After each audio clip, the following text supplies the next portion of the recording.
I'm Travis Danraj for Red Carpet Diary at the Toronto International Film Festival, and I'm sitting down right now with Elizabeth Olsen, who stars in the film Martha, Marcy, May, Marlene. Thanks for coming in. Thank you. Now, do you think your character Martha knows who Martha is?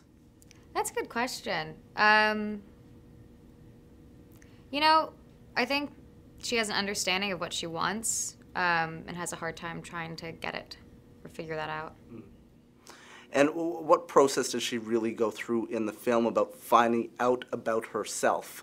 And is that a difficult process, an easy process? And do you think she's successful in learning anything about herself along the way? Yeah, well, I mean, her whole experience at the cult or at the farmhouse, she, for the first time, I believe, felt like she belonged to something, that she had a purpose, that she was loved, like truly felt loved, and that she felt like she understood what she was good at for the first time, and by leaving that place, that house, she lost that, and then in losing it, you know, you try and figure out how you can be satisfied in that way again without, at the same time, you know, I can say from an outside perspective, I can say the words abused and manipulated, but that's not how she felt.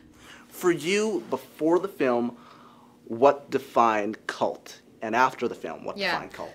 Before was like hippie, 60s, 70s, drinking the Kool-Aid, that type of stuff. And now it's just rural groups, or not rural, but like suburban or even like farm type, country type homes that people go to remove themselves from the capitalist society we live in, I guess.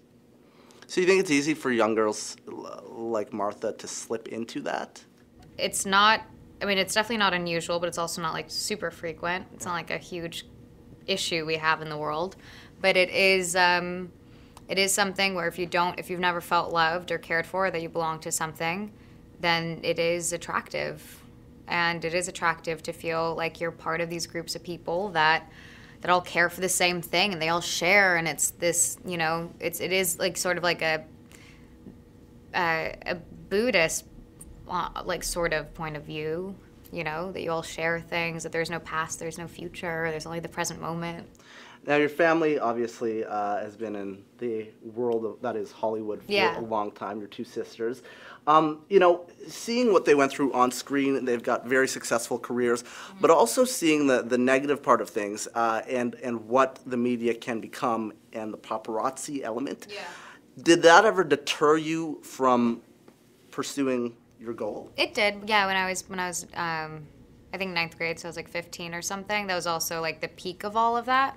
But I decided to just continue studying theater and really just think of it as like an approach to like anything that you really love to do, and study it and learn it and try and pursue it. And it just all kind of happened. Well, thank you so much, and best of luck with the film. And thank you for watching as well. You can follow us on Twitter at Red Carpet Diary, or also like us on Facebook for all the latest updates on TIFF 2011.